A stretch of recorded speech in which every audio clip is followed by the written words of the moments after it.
कलाम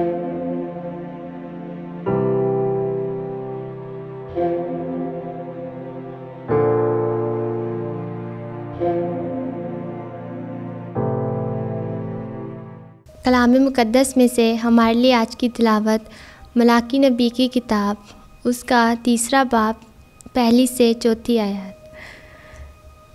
देख, मैं अपना पैगंबर भेजता हूँ जो मेरे आगे राह तैयार करेगा, और खुदावन जिसके तुम तालिब हो नागहान अपनी हैकल में आ मौजूद होगा, और अहद का वो पैगंबर जिसके तुम आरज़ूमंद हो, देखो वो आता है।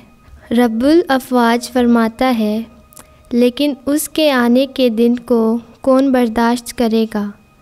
उसके ज़हूर के वक्त कौन खड़ा रह सकेगा?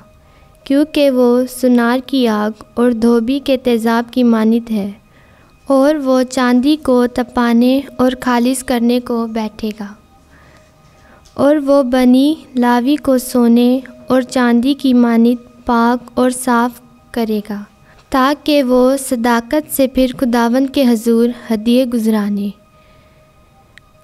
और यहूदा और यरूशलेम का हदिया खुदावंद को पसंद आएगा, जैसा कदीम अयाम और गुज़श्ता ज़माने में था।